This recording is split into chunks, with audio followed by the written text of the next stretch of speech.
किसी शहर के रेलवे स्टेशन पर एक भिखारी रहता था। वो वहां आने जाने वाली रेलगाड़ियों में बैठे यात्रियों से भीख मांगकर अपना पेट भरता था। एक दिन जब वह भीख मांग रहा था तो सूट बूट पहने एक लंबा सा व्यक्ति उसे दिखा। उसने सोचा कि यह व्यक्ति बहुत अमीर लगता है, इससे भीख मांगने पर यह मुझे जरूर अच्छे पैसे देगा। वह उस लंबे व्यक्ति से भीख मांगने लगा। भिखारी को देखकर उस लंबे व्यक्ति ने कहा, तुम हमेशा मांगते ही रहते हो, क्या कभी किसी को कुछ देते भी हो? भिखारी बोला, साहब मैं तो भिखारी हूं, हमेशा लोगों से मांगता ही रहता हूं। मेरी इतनी औकात कहां कि किसी को कुछ दे सकूं। लंबा व्यक्ति बोला, जब किसी को कुछ दे नहीं सकते तो तुम्हें मांगने का भी कोई हक नहीं है। मैं एक व्यापारी हूं और लेन देन में ही विश्वास करता हूं। अगर तुम्हारे पास मुझे कुछ देने को हो तभी मैं तुम्हें बदले में कुछ दे सकता हूं। इतना कहने के बाद वह लंबा आदमी ट्रेन में बैठकर चला गया। इधर भिखारी उसकी कही गई बात के बारे में सोचने लगा। उस लंबे व्यक्ति के द्वारा कही गई बात उस भिखारी के दिल में उतर गई।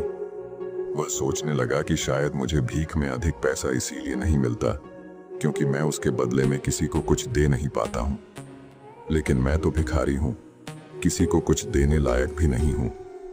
लेकिन कब तक मैं लोगों को बिना कुछ दिए केवल मांगता ही रहूंगा? बहुत सोचने के बाद उस भिखारी ने निर्णय किया कि जो भी व्यक्ति उसे भीख देगा उसके बदले में वह भी उस व्यक्ति को कुछ जरूर देगा।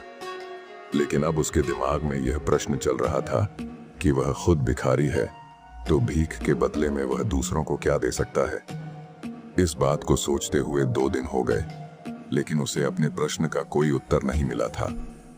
तीसरे दिन जब वह स्टेशन के पास बैठा हुआ था तभी उसकी नजर कुछ फूलों पर पड़ी जो स्टेशन के आसपास के पौधों पर खिल रहे थे। उसने सोचा, क्यों ना मैं लोगों को भीख के बदले कुछ फूल दे दिया करूं। उसको अपना यह विचार अच्छा लगा और उसने वहां से कुछ फूल तोड़ लिए। अब वह ट्रेन में भीख मांगने पहुंचा। अब जब भी कोई उसे भीख देता तो उसके बदले में वह भीख देने वाले को कुछ फूल दे देता। उन फूलों को लोग खुश होकर अपने पास रख लेते थे। अब भिखारी रोज फूल तोड़ता और भीख के बदले में उन फूलों को लोगों में बांट देता था। कुछ ही दिनों में उसने महसूस किया कि अब उसे बहुत अधिक लोग भीख देने लगे हैं। वह स्टेशन के पास के सभी फूलों को तोड़ लाता था। जब तक उसके पास फूल रहते थे तब तक उसे बहुत से लोग भीख देते थे, लेकिन जब फूल बांटते बांटते खत्म हो जाते तो उसे भीख भी नहीं मिलती थी। अब रोज ऐसा ही चलता रहा। एक दिन जब वह भीख मांग रहा था तो उसने देखा कि वही लंबा व्यक्ति ट्रेन में बैठा है, जिसकी वजह से उसे भीख के बदले फूल देने की प्रेरणा मिली थी। वह तुरंत उस व्यक्ति के पास पहुंच गया और भीख मांगते हुए बोला, आज मेरे पास आपको देने के लिए कुछ फूल हैं। आप मुझे भीख दीजिए तो बदले में मैं आपको कुछ फूल दूंगा।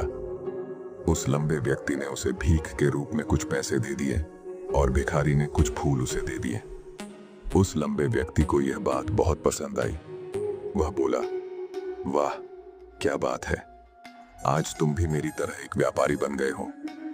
इतना कहकर फूल लेकर वह लंबा व्यक्ति अपने स्टेशन पर उतर गया। लेकिन उस लंबे व्यक्ति द्वारा कही गई बात एक बार फिर से उस भिखारी के दिल में उतर गई। वह बार बार उस लंबे व्यक्ति के द्वारा कही गई बात के बारे में सोचने लगा और बहुत खुश होने लगा। उसकी आंखें अब चमकने लगीं। उसे लगने लगा कि अब उसके हाथ सफलता की वह चाबी लग गई है जिसके द्वारा वह अपने जीवन को बदल सकता है। वह तुरंत ट्रेन से नीचे उतरा और उत्साहित होकर बहुत तेज आवाज में ऊपर आसमान की तरफ देखकर बोला, मैं भिखारी नहीं हूं, मैं तो एक व्यापारी हूं, मैं भी अमीर बन सकता हूं। लोगों ने उसे देखा तो सोचा कि शायद यह भिखारी पागल हो गया है और अगले दिन से वह भिखारी उस स्टेशन पर फिर कभी नहीं दिखा। लेकिन 6 महीने बाद इसी स्टेशन पर 2 व्यक्ति सूट बूट पहने हुए यात्रा कर रहे थे। दोनों ने एक दूसरे को देखा तो उनमें से एक ने दूसरे से हाथ मिलाया और कहा, क्या आपने मुझे पहचाना? दूसरा व्यक्ति बोला, नहीं, क्योंकि मेरे हिसाब से हम लोग पहली बार मिल रहे हैं। पहला व्यक्ति बोला, नहीं, आप याद कीजिए, हम पहली बार नहीं बल्कि तीसरी बार मिल रहे हैं। दूसरा व्यक्ति बोला, मुझे याद नहीं, वैसे हम पहले 2 बार कब मिले थे? अब पहला व्यक्ति मुस्कुराया और बोला, हम पहले भी 2 बार इसी ट्रेन में मिले थे। मैं वही भिखारी हूं जिसको आपने पहली मुलाकात में बताया कि मुझे जीवन में क्या करना चाहिए, और दूसरी मुलाकात में बताया कि मैं वास्तव में कौन हूं। दूसरा व्यक्ति मुस्कुराया और अचंभित होते हुए बोला, ओ, याद आया, तुम वही भिखारी हो जिसे मैंने एक बार भीख देने से मना कर दिया था और दूसरी बार मैंने तुमसे कुछ फूल खरीदे थे। लेकिन आज तुम ये सूट बूट में कहाँ जा रहे हो और आजकल क्या कर रहे हो?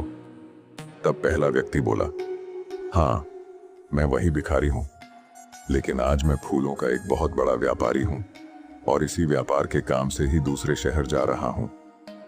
कुछ देर रुकने के बाद वह फिर बोला, आपने मुझे पहली मुलाकात में प्रकृति का वह नियम बताया था जिसके अनुसार हमें तभी कुछ मिलता है जब हम कुछ देते हैं। लेन देन का यह नियम वास्तव में काम करता है। मैंने यह बहुत अच्छी तरह महसूस किया है, लेकिन मैं खुद को हमेशा भिखारी ही समझता रहा। इससे ऊपर उठकर मैंने कभी सोचा ही नहीं। और जब आपसे मेरी दूसरी मुलाकात हुई तब आपने मुझे बताया कि मैं एक व्यापारी बन चुका हूं। अब मैं समझ चुका था कि मैं वास्तव में एक भिखारी नहीं बल्कि व्यापारी बन चुका हूं। मैंने समझ लिया था कि लोग मुझे इतनी भीख क्यों दे रहे हैं, क्योंकि वह मुझे भीख नहीं दे रहे थे बल्कि उन फूलों का मूल्य चुका रहे थे। सभी लोग मेरे फूल खरीद रहे थे क्योंकि इससे सस्ते फूल उन्हें कहाँ मिलते। मैं लोगों की नजरों में एक छोटा व्यापारी था, लेकिन मैं अपनी नजरों में एक भिखारी ही था। आपके बताने पर मुझे समझ आ गया कि मैं एक छोटा व्यापारी हूं। मैंने ट्रेन में फूल बांटने से जो पैसे इकट्ठे किए थे उनसे बहुत से फूल खरीदे और फूलों का व्यापारी बन गया। यहाँ के लोगों को फूल बहुत पसंद है और उनकी इसी पसंद ने मुझे आज फूलों का एक बहुत बड़ा व्यापारी बना दिया। दोनों व्यापारी अब खुश थे और स्टेशन आने पर साथ उतरे और अपने अपने व्यापार की बात करते हुए आगे बढ़ गए। दोस्तों, इस कहानी से हमें बहुत कुछ सीखने को मिलता है। कहानी में लंबा व्यापारी गिव एंड टेक के नियम को बहुत अच्छी तरह जानता था। दुनिया के सभी बड़े व्यापारी इसी जीवन के नियम का उपयोग करके सफल हुए हैं। इस फॉर्मूले को उसने भिखारी को भी बताया। भिखारी ने इस प्राकृतिक नियम को अपना लिया और इसका असर उसके जीवन में साफ दिखाई देने लगा। उसने अपनी सोच बदली और उसकी जिंदगी बदल गई। यह कहानी हमें बताती है कि हम यदि अपनी सोच बदल लें तो कुछ भी हासिल किया जा सकता है। यदि हम खुद को छोटा समझते रहेंगे तो हम हमेशा छोटे ही बने रहेंगे। बड़ा बनने के लिए हमें अपनी सोच को बदलना होगा और खुद के बारे में बड़ा सोचना होगा। कहानी का सार यह है कि सफलता आपकी सोच में छुपी होती है। खुद का आत्मसम्मान जगाइए, अपनी सोच को बड़ा बनाइए और देखिए कैसे आप सफलता के शिखर पर पहुंच जाते हैं।